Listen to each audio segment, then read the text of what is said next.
Okay, so we'll get started. That's a cool video.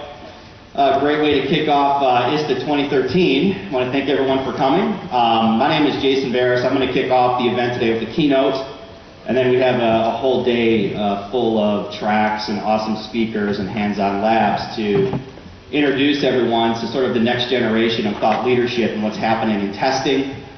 And one of the things that I wanted to mention before I started was that this is a conference in Sofia. Most of the speakers are from the area, but each one of you is part of an international, multinational company. So even though a lot of what we're talking about is relevant to what folks are doing here in Sofia, it's actually relevant worldwide. So if you're working for SAP or Experian or Infragistics, you're doing this for your organization across the globe. So it doesn't matter that the conference is happening here. You're actually talking and learning from worldwide experts that are thought leaders in the area of software automation and testing. So it's pretty exciting.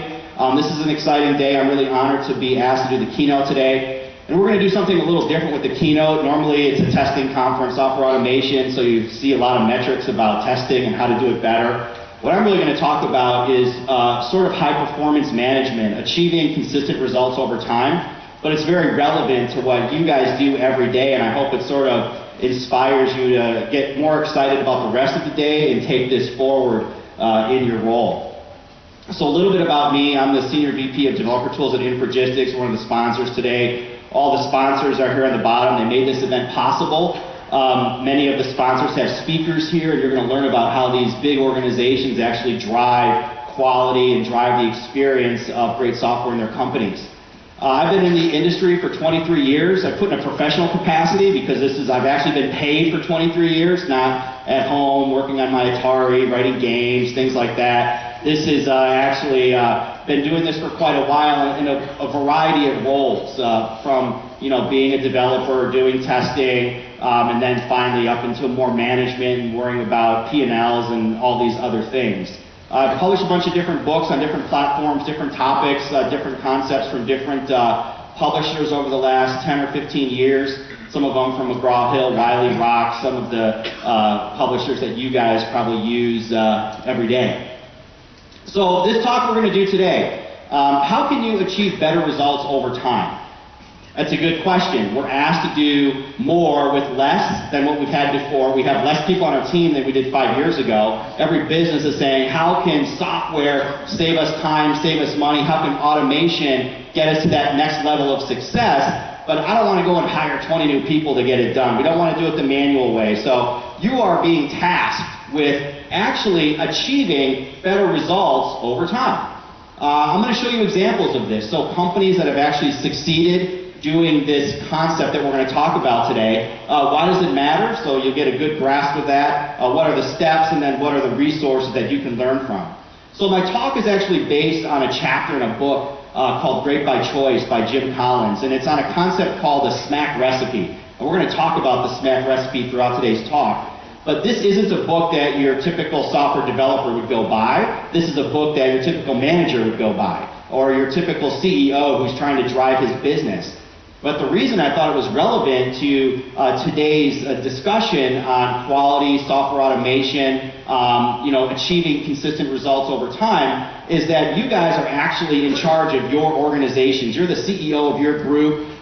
You're the instigator of change in the team that you lead. So when you read a management book, you're like, hey, how can I apply this to my current role? How can I apply it to my job? So it's not that you're the CEO of the company. The concepts here may be broadly talking about what you do at what a CEO or a CEO might think of, but you guys need to think of this for your teams to drive results, to drive success, so you can actually get to the next level. An interesting app created by SAP with their HANA system is ista.hana.ondemand.com. So you can vote for your favorite session today and vote for your favorite speakers. Thank you guys for building this and the website. It looks great. So it's really cool. It's just a web-based app, and it's linked into Twitter. Everyone has a hashtag for their talks. You can like your favorite speaker, and then at the end of the day, the winning speaker gets $100,000. So it's yeah, just kidding. Yeah, that got canceled. SAP, that was a mistake. Sorry, we took that off the website. So one of the interesting things about ISTA over the last couple of years, I went to the website and I wanted to understand how we've evolved here at ISTA and how the topics have evolved. So if you look at 2011, many of you were here in 2011, though the conference has like doubled and tripled in size. We looked at a lot of tactical execution issues. So how do I test my installer? How do I test this specific scenario? And then in 2012, we got to a more focus on platforms. So web services were really important. GUI testing was very important. So we looked at how can we achieve better results, looking at and focusing on platforms and executing in our teams. And then finally, 2013, I think it's more strategic. I think there's a lot more bigger thinking ideas and issues in the sessions that you're going to hear about today. Some of the interesting ones, Vasile from SAP is going to talk about automating or building automated tests, like generating automated tests for your applications. That's going to come next. Constantine from Infragistics is going to actually talk about automating your automation results. So like, wow, automating my automation, that's kind of a new concept. And it's not something that, hey, I can go do today, but it's a theory that you can take, test, put in practice, and take to the next level. I mentioned single platforms. Angel today is going to talk about testing on multiple platforms. There's a talk today on penetration testing. I think 2 years ago, penetration testing is probably something that many of us had never heard of. Now it's very relevant in the mobile space. So the first thing, if you're an enterprise mobility software company and you're putting stuff out of a native app, they're like, okay, have you guys done a penetration test? What have we found? What have we fixed? So as the technology grows and your roles grow in your organization, I think ISTA's going along with you to help you get to the next level. And really what this talk is about is raising that bar for you guys. So you all have to raise your bar. I mentioned earlier that, you're asked to do more with less. You need to build or deliver the same rock solid quality time and time again with less people, more complex systems every day. Your sprints have gone from 30 days to 3 weeks to 2 weeks. One of the big German banks we deal with has 3-day sprints. They're deploying software every 3 days into production. And this is like trader systems dealing with billions of dollars of software. Like, wow, that's pretty crazy. I mean, everyone looks like they're on sort of a death march because it's a really high-stress environment. 10 years ago, they had tons of people working on this. They could deploy software every 6 months. Now it's every 3 days. So the times have changed. You need to raise your bar, and the sessions here at ISTA will actually help you do that. So in this talk, I'm going to talk about how you can actually do this, how you can consistently achieve high-performance results over time. And I think the word consistently is important because you may have high-performance results because X manager was in charge of your group, and then, 18 months later, SAP hires them, and then you got a new guy, and you're like, okay, we're going to do something completely different. Well, that's where it breaks down, because 18 months is barely enough time to really get those metrics that you need to have a durable, lasting, quality story. So we need to do this consistently over time, 5 years, 10 years, 30 years. What can we do to make that happen? So the SMAC recipe that I mentioned earlier, I was in India earlier this year doing a bunch of talks, talking to our customers, the big SIs like Wipro, Infosys, HCL, Cognizant, and I heard this acronym for the first time called SMAC. And they're talking like everyone knows what SMAC is. I went over to Google, I typed it in, and there was a couple hits on SMAC because it really started and was centric to the Indian SIs, and it means Social Mobility Analytics Cloud. So if you're talking to an SI in India and they talk about their SMAC initiative, that's what they mean, because this is relevant to most companies today. But this isn't what we're going to talk about. This isn't the SMAC that we're going to talk about. The SMAC we're going to talk about has a small a. So SMAC for us means something slightly different.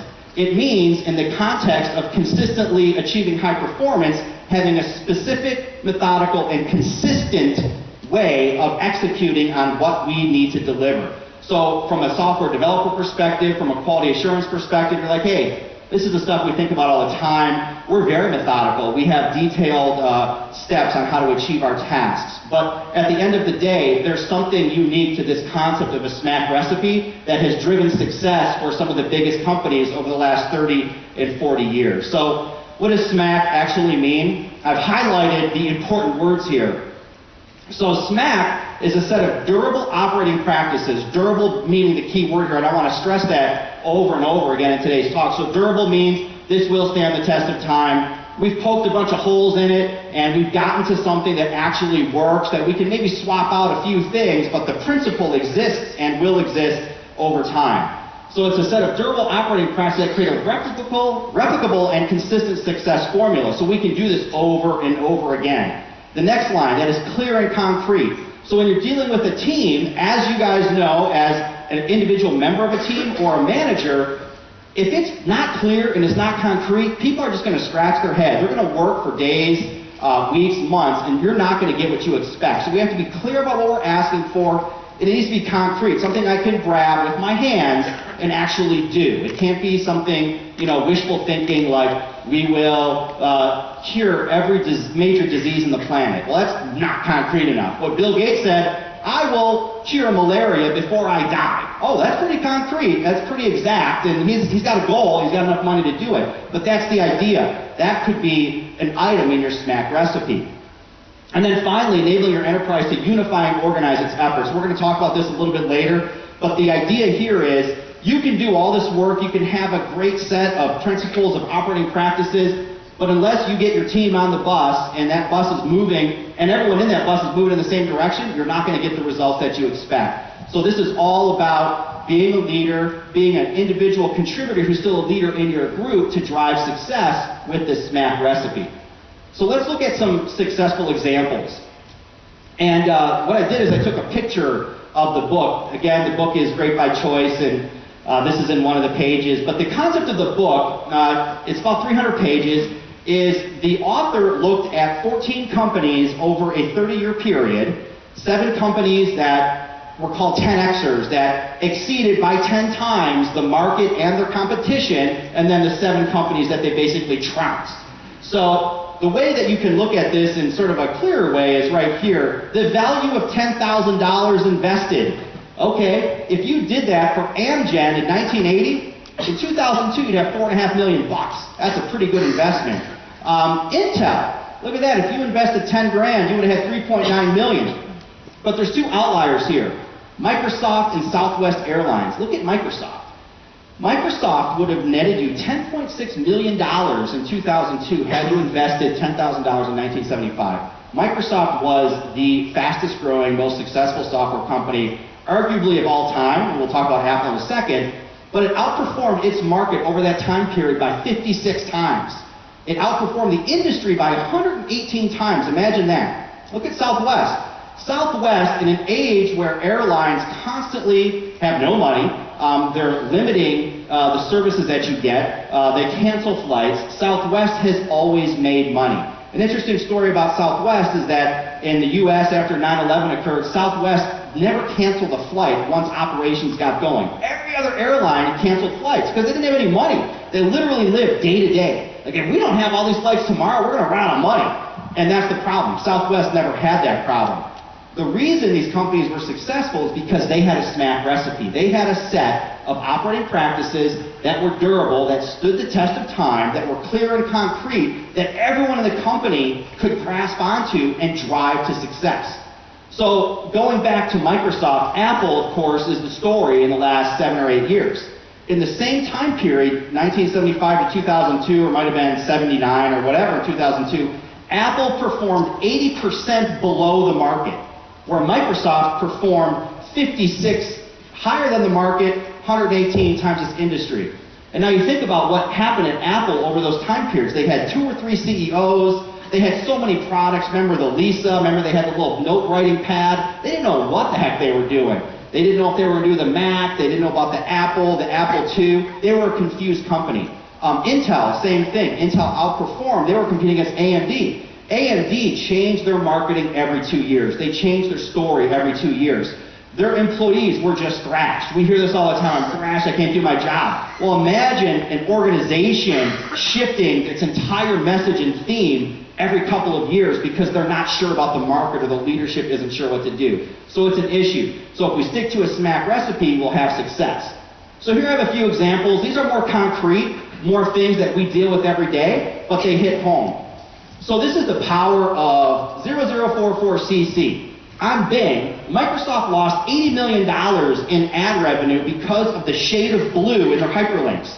So this means someone didn't do their job. Someone didn't A/B test. Someone didn't have a SMAC recipe item that said, we will A/B test to ensure we maximize advertising revenue. So it costs money, something as simple as a hyperlink, and we know this, we build software every day, small changes cost money. Moving menu items, this is a common story. You guys hear it all the time. We hear it on the news, we hear it in our company, we hear it from our users, but here, we changed the location of a menu item. Someone made a decision. We all make individual decisions every day, but the effect is massive. The effect costs millions of dollars because so many people are affected. And you think about, wow, one little change can have a huge impact. Look at Windows 8. You know, the start menu disappeared. Oh my God, no one knows what to do with this thing. Like, what do I do? There's no start menu. So they add the start menu back, right? And all it does is go back to that screen. You're like, really? Well, there's a button on every computer that does that already, but they want to click it with their mouse. So you just see these little changes make huge impacts. This one's even more amazing to me. Ford was a great story in the recession when every auto company crashed. You know, Fiat, this little company in Italy, bought big Chrysler in the U.S. and no one had money in the U.S. So they're like, what are we going to do? Well, Ford had money. They always had profit. They never took any money from the government, but they made a huge mistake. They went off and didn't talk to customers, and they changed the telematics system. And they dropped in the J.D. Power & Associates ranking, which is like the holy grail. If you're in the top 5 or 10 here, you mean something. They dropped. It cost them hundreds of millions of dollars. And even today, their telematics is very confusing. This is another common one. We changed the web service. It's a little bit slower. It's got to go through a proxy. Well, that 5 seconds cost $1.5 million over time of lost bank teller revenue. So all of these examples kind of tie back to, if we didn't have a good set of operating principles, if we didn't have something that we follow to ensure everything we release has that highest level of quality, we're going to run into some of these issues. So here's some interesting numbers. Over $1 trillion will be spent this year on hardware, software, and services. Most of that on your top 3 folks here who sponsored the conference, so thank you for that. 5 to 15% of these will be abandoned. Think of that number, like 10% of $1 trillion is just money pouring down the drain. A higher percentage will be delivered late. So it's kind of commonplace now, like, yeah, you know, we missed a date by 3 days. It's no big deal, but it costs money. When a business does a budget for a year or 3 years and they look at dates of software release, they actually plan on revenue on that day. So if it's 1 day, 2 days, 3 days, you could lose $50,000 a day, $150,000 a day, based on the size of your company, could be $1 million a day. 4 to 10% of corporate budget is spent on IT. So a company that has $1 billion budget, imagine that, 10% of that is on IT. So then you start adding up the costs and the losses that are potentially going to happen. And then 40 to 50% of time is spent on software development rework, which is interesting about Constantine's talk today because he actually talks about this. And he shows how much time a QE actually takes to file a bug, to set up a test to send back to the developer to demonstrate the bug. Days go by, hours go by, and you're like, that's where all this time goes, because we're doing so much rework just to get to that point of quality. So you're going to learn today in some of the sessions how you can improve that. But for this, you're saying, okay, this is all great. How do I build this SMAC recipe? Well, it's not very difficult. It just takes a little bit of effort. There's a couple things you need to do. And by the way, this is a whole pyramid. I cut off the top because there's a whole other topic that we could talk about, and it's called fanatical discipline. So some of your managers are like fanatical about discipline. They're like, we must do this, we must do this, we must do this. But when you do something like a SMAC recipe, and you have these guidelines and principles for a team that are driving your business, you have to have that fanatical discipline to drive success, to do it over and over and over again and be consistent. But when you're building your SMAC recipe, there's two things. There's internal forces and there's external forces. So external forces, think of productive paranoia. So productive paranoia is what drove Bill Gates. Bill Gates was one of the best CEOs ever, drove Microsoft to all this success, and he always had this productive paranoia that at any time, another guy in a garage can build something and beat us. Hewlett and Packard had the same thing. Andy Grove from Intel had the same thing. Andy Grove had a great concept. He would say, we have to zoom out. So his productive paranoia was constantly zooming out and looking and saying, well, what if I wasn't here? What if the next guy took my place? Would he let this continue on? Would he keep this program in place? Would he cut this program? And a lot of times they agreed, yeah, someone else would cut this, so why are we keeping it? Doesn't make sense. This is like the curse of a manager or a CEO or someone who starts a project, is they're going to see it till the end. Well, guess what? That productive paranoia has to create you, or you have to create the opportunity to zoom out, look at the landscape, and see what's happening externally to make the right decisions to have long-term success. And then internally, we have empirical data. So we always have metrics. We're collecting metrics all the time. We're doing research. We're doing stuff that gives us a basis for the metrics that we're going to put inside of our SMAC recipe. So, you know, we have a certain pass rate on tasks, we have a certain success rate on tasks, we have a certain time to glass on a website or a web page, or web services have to respond in this amount of time, etc. So this is all data that you already have. So step by step, here's what you need to do with your team. Because again, if you don't do it with your team, it's not going to work. You have to get buy-in from the beginning.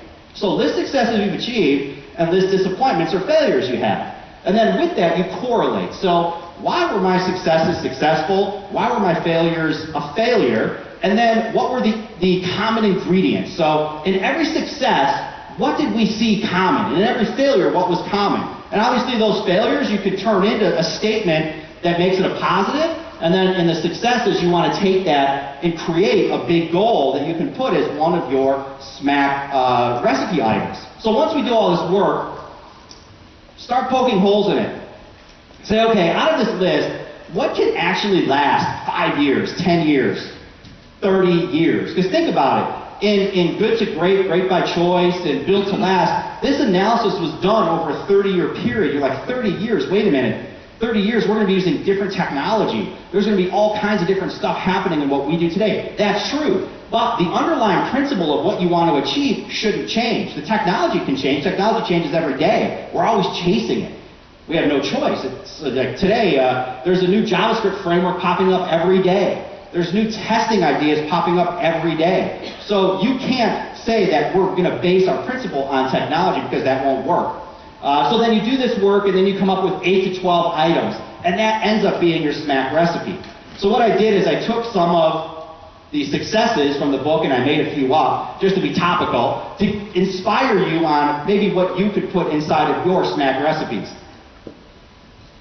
So the first one, obviously, we will only fly Boeing 737s. I doubt you guys are going to put that in your recipe, but here's the story behind it. Southwest, who made all that money over time for all their investors, their number one operating principle was, we will only fly 737s. And it wasn't because the CEO had stock in Boeing, it wasn't because he loved 737s, it's because if a Boeing 737 has a broken part at an airport and all you fly is Boeing 737s, you can get the part fixed pretty quickly. When you got to paint that Boeing 737, you know you need 200 gallons of paint. 767, 300, 400, etc. costs more money. If a plane breaks down, you have to move everyone to a new plane, you have the exact same number of seats. So this operating principle is that we will only fly 737s. We're not going to get greedy. We know there's bigger planes. We could make maybe a little bit more money. We're not going to do it. We're not going to have first-class seats. One of their other principles was, we will have a turnaround time of 10 minutes at the gate. So the plane comes in, and in 10 minutes, it's ready to go out again. Wow, that's pretty awesome. They could have said, we will aspire to have a high turnaround rate. That's not very concrete. I can't grab onto that, and that's why the folks at Southwest had success over the years.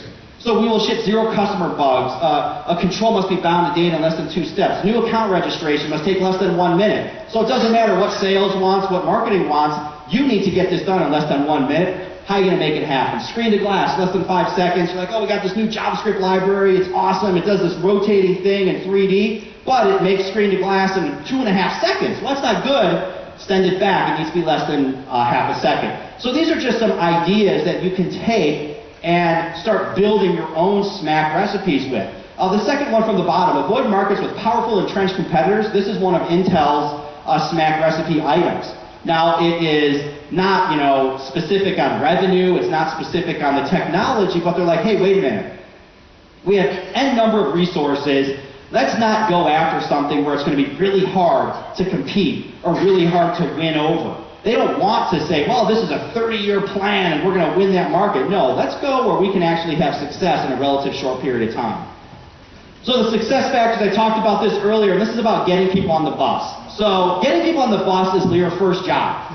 In your team, in your organization, you got to get people on the bus, but they got to be in the right seats. We all know the guy on the team who's a little weird, who no one gets along with, and he's always on the edge, right? Do we really need him? Well, is he in the right seat? Because he's a smart guy, you hired him, get him in the right seat, make him productive, make him be that 10x performer, and make sure everyone's in the right seat going in the same direction. So if you look at this picture, look at these people, they are dying to be on this bus. They're hanging on the back, they're so excited, they want to be part of the team, you've inspired them, you've got the right recipe, I want to be on that guy's team. And that's what this picture depicts. I love this picture. And I think this is critical, that the number one thing that's going to make this successful in your organization is getting people on the bus, in the right seats, going in the same direction. The second thing is, once you've done that, you got everyone, make this your North Star, the North Star of your team, the North Star of your group, something that you all aspire to, you look up to. Use the terminology, let's build a SMAC system, let's SMAC this project, SMAC lowers risks. But the idea is, it becomes part of your conversation. So if I say SMAC, you're like, okay. It's like when you say, hey, what's our company's core values? Core values, yeah, I remember the CEO mentioned that. It was in a slide he showed. I don't really remember though, something about be nice, you know? It happens to everyone. Then you go to some companies and core values are on every table or on every wall. You're like, wow, this company really believes in its core values. The same thing with your SMAC recipe. Make sure that you guys talk about it and it becomes part of what you do. Another concept, firing bullets versus cannonballs. So Intel and Microsoft, they weren't just like, oh, I'm going to see the future, I'm a genius, I know all this, I'm going to figure it out. What they did is they fired bullets constantly. So they had 3 guys over here working on this idea, 3 guys over here. You guys do it all the time. You're like, hey, we're going to create a little sub-team. We're going to come up with some new testing automation theory. Let's see if it works. What you're doing is you're trying things out, and you're seeing if it works. And then once it works, then you fire the cannonball. Then you move your team behind it. If you're always firing cannonballs, most are going to miss, and your teams be going this way, and that's really where performance suffers. So fire bullets, and then when a bullet actually hits, and you're like, this is something we can latch onto and be successful at, fire that cannonball. And then obviously evolve over time. So in the 7 companies that were 10Xers, they changed their SMAC recipe about 10%, 15% over time. The ones that weren't 10Xers changed it 60, 70, 80%. So you can change this. You can change it based on where the market's at, where technology is at. Maybe at a recipe item, we will test, we will get 100% pass rate on all modern browsers. Great. That worked in 2010. Now in 2013, all modern desktop, tablet, mobile browsers. You might tweak it a little bit so it's very specific so your team knows what to do. So you can evolve this stuff over time. And then a little warning, here is Winston Churchill. I have 2 quotes from presidents that are roughly from the same era. To improve is to change. To be perfect is to change often. So don't try to be perfect. You're never going to be perfect. It's about continuous improvement. It's everything that we do in software quality, software development is continuous improvement. Be open to change. Make sure that though your guiding principles are durable, they stand the test of time, they need to be tweaked somewhat over time to make sure your teams are successful. So, to wrap up, I know I went fast and I'm already way over, but I just want to make sure that you guys know that you can do this. You can consistently achieve high performance results over time. You are the change agent. You are the people in your organization that decided enough that you should go to this conference today, that you can talk to some of the thought leaders that are driving this stuff globally, all over the world. Infragistics, all of our testing ideas come out of here, and we use them all over the world. They're used in all major continents to drive our success in our software, which is awesome. It's not like some other guy in some other country thought of something and then Constantine said, hey, I'm going to write a theory about it. Constantine just invented the idea and we're using it. And that's what you guys do every single day. So the one thing is we always are chasing that rainbow, like, oh, you know, the next system, the next framework, that next thing that Microsoft said they're going to ship in coded UI, to have a ridiculous analogy. But the idea is do what you can with what you have right now. So don't worry about that next thing. You guys have all the tools. You have what you have in your heart, in your spirit. You have what you have in your mind. You're really smart. You're intelligent. Just do it. Don't wait for the next thing. Don't wait for the next guy. You guys can actually execute on this yourselves today. And I actually think after you see some of the sessions today, you're going to be inspired to actually do more. So I'll leave you with the final slide here, is that you can be great by choice. And it is a choice. You can be just anyone. You can be great by choice. So greatness comes from those of us that lean forward, figure out what works, what drives success with the SMAC approach. So in this little circular thing, this was from good to great. So what are you deeply passionate about? What drives your resource engine? What can you be the best in the world at? That's what you have to figure out every single day. Reignite the passion. If you're kind of like, I'm kind of bored with my job, be great. It's your choice to be great and to actually take your organization and your team to the next level. And that's what I think is most exciting about software today, is that at any given point, something can inspire us to get to that next level, to make a difference in our teams and our organizations.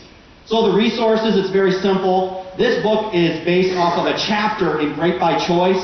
It's on Audible, it's on Amazon, it's at the bookstores, it's an easy read, it's pretty exciting. And the cool thing about it is that it gives specific examples about why companies were successful. And you can correlate this to exactly what's happening in your team today. You can say, this is what happened 3 weeks ago in that meeting. I remember we did this. I remember our boss did this. So this is all relevant to what you guys do every day. The other book called Double Doubles by another author called Cameron Harrell. He's an entrepreneur that did some interesting things, but the whole point of Double Double is how can I double my revenue and profits every 2 years? You're like, wow, that's pretty cool. How can you help your company do that? Pretty neat. So I'll leave you guys with that. I want to thank you for the keynote. We're running a little late today, but I want you to enjoy ISTA 2013. All the thought leaders from the region are here today. I want to thank ISTA for inviting me to do the keynote. Remember to vote for your favorite speakers today on the mobile app, and if you have any questions or follow-ups, here's my email, and I'll be hanging around all day today too. So thank you very much.